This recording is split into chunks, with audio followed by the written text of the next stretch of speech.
The Mediterranean is no longer as generous as it was to the fishermen of the French Côte d'Azur and the Italian Riviera. An algae is in the process of invading the seabed where they lay their nets.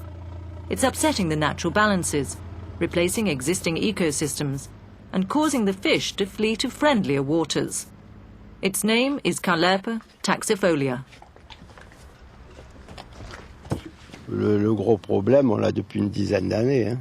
Bon, au début, ça allait parce que c'était pas toute la côte n'était pas encore envahie. Mais maintenant, si vous voyez, il faut voir quand il y a les eaux claires, vous voyez là toute la bande du littoral là, où on voit le fond, c'est une prairie. C'est tout, c'est complètement vert. Nous, on vivait l'été avec les chapons, surtout le long de la côte. Vous en voyez pratiquement plus. Les sèches, les poulpes, ça disparaît aussi. Et quand il y avait les coups de mer comme on a eu là, on prenait 40, 50, 60 kilos de sard, de poissons mélangés. Là, maintenant, on n'a rien pris. On a pris, oui, de la merde, on a explosé les filets, c'est tout ce qu'on a pris. C'est un filet, il y en a pour 10 000 francs. 10 000 francs de dégâts et tout à jeter. Avec le courant, il roule et il se charge de taxifolia. Et voilà, c'est ça la fameuse algue. Et ça ira de pire en pire chez nous. Hein. It's likely that Caulerpa taxifolia, a tropical and very decorative algae, escaped from an aquarium, where it had acquired by a process of selection extraordinary qualities of resistance, which make it virtually invincible in the Mediterranean ecosystem.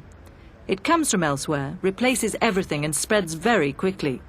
Caulerpa taxifolia perfectly matches the definition of one of the ecological scourges menacing our planet, known as introduced species.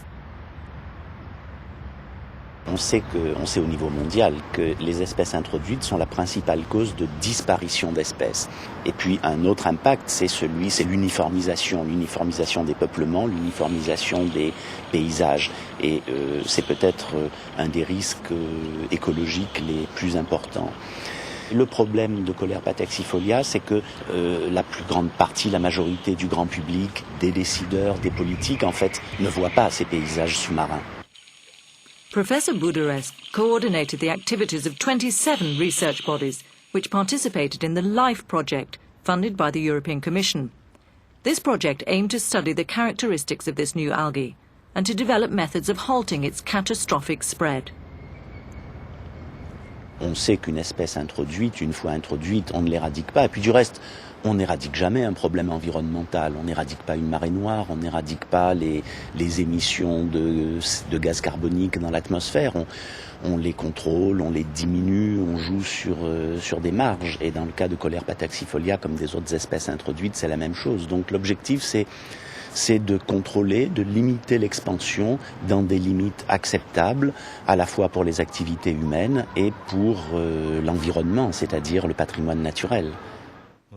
It was Professor Alexandre Menez of Nice University who 15 years ago was the first to draw attention to the potential dangers of this algae. En 84, il n'y avait qu'un mètre carré. C'était devant le musée de Monaco. En 89, environ 1 hectare. 90, 3 hectares. Et ensuite, nous avons des surfaces qui ne sont pas entièrement couvertes parce que ce sont des périmètres de zones plus ou moins concernées. En 92, je peux dire qu'il y avait 427 hectares. Il y a 3 ans, environ 4000, 4600, et maintenant nous en sommes au-dessus de 7000. Toutes ces petites épingles représentent des indications qui nous proviennent soit de plongeurs, soit de plaisanciers, soit de pêcheurs, qui nous indiquent, voici, j'ai vu l'algue à tel endroit, ils nous téléphonent, on a distribué des brochures donc, et nous allons vérifier ces informations, et lorsqu'on les a vérifiées, nous mettons une petite épingle, et ça nous a permis de bien comprendre la dynamique de l'invasion de cette algue qui, dans cette région, a déjà pratiquement tout occupé, tout recouvert, tout au moins en partie, et elle progresse maintenant vers l'ouest des Alpes-Maritimes. After Monaco, France and Italy, it was the turn of Spain and the Balearic Islands, Croatia and most recently Tunisia to be affected by this invasive algae. Its presence has even been detected in California. Various eradication techniques developed under the LIFE project have been tried with varying degrees of success. A hydraulic suction device, electrolysis of copper ions, concentrated salt, heat or cold treatment, blocking out all light. But none of the methods has proved successful except over very small areas. Not enough for expanses of close to 1 hectare. which is why Professor Menez is proposing a solution on a bigger scale, a biological action. Il fallait donc trouver un prédateur spécifique qui mange que les Colerpa taxifolia. Et là, on a trouvé un groupe, ce sont des petites limaces, donc des mollusques ascoglosses, qui sont tout à fait adaptés à cette nourriture. Mais actuellement, ces limaces ne résistent pas aux températures hivernales de la Méditerranée, donc elles ne peuvent marcher que du mois de juin au mois d'octobre, ce qui n'est pas suffisant. Et donc nous sommes à la recherche de souches un peu plus résistantes au froid. Et ensuite, ma foi, il faudrait qu'il y ait un comité international qui examine toutes ces recherches pour nous autoriser à faire un essai en mer, car on s'interdit à le faire tant qu'on n'a pas un avis neutre d'un comité d'experts. On ne veut pas jouer à l'apprenti sorcier. While awaiting the solution, if it exists, the Port Crow Island National Park on the Côte d'Azur has created a protected sanctuary where this exceptional algae, the Caulerpa taxifolia, is tracked, ambushed and destroyed with patience and perseverance.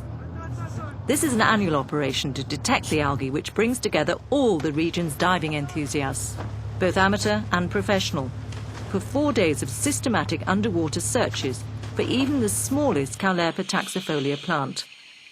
The divers concentrate their efforts on the island's mooring locations, as it's there that hundreds of pleasure boats drop anchor during the summer. These anchors no doubt being the vehicle which carries the algae from port to port, the length of the Mediterranean.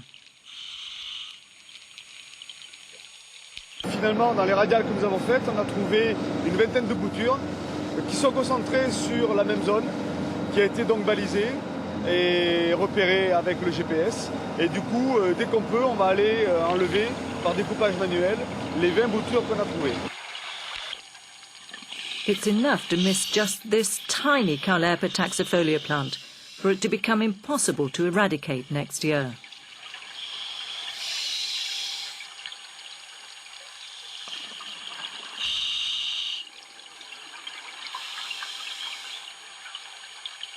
Je ne sais pas si ça sera possible de tenir encore des dizaines d'années pour garder la zone hors Colerpa. Alors, pour l'instant, on peut le faire. Grâce aux plongeurs, on le fait. Et puis le jour où on ne pourra plus, on arrêtera et puis on verra bien à ce moment-là. C'est vrai que Port Crow, c'est un peu un jardin magique et on a vraiment envie que ça reste comme ça, quoi. Même si c'est difficile, vu le retard qui a été pris par rapport à la Colerpa, de faire quelque chose, au moins on continue à préserver Port Crow. It's not only the Mediterranean which is threatened by introduced species. On the Atlantic coast, scientists from IFREMER, the French Institute for Sea Research, are studying and mapping 2 other species, which are in the process of choking certain sectors of the local economy.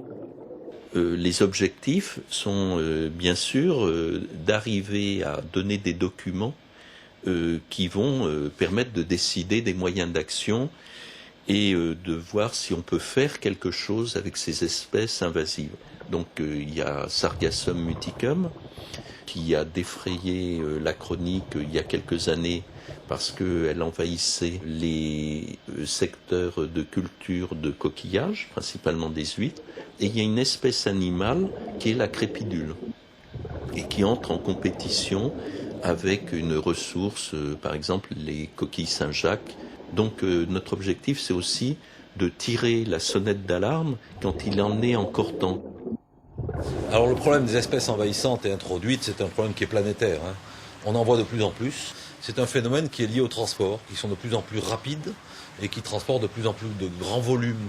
Et donc ça amène un genre de mélange général planétaire des espèces les plus solides. C'est comme si on mettait l'ensemble de la biodiversité dans une immense shaker et qu'ensuite on répartit tout ça sur le monde et on aura une homogénéisation planétaire de la biodiversité avec une érosion drastique de la biodiversité. Et on le sait en écologie, lorsque la biodiversité baisse, eh ben, elle peut s'effondrer très rapidement. Et à terme, je pense que c'est grave pour l'homme, pour l'humanité.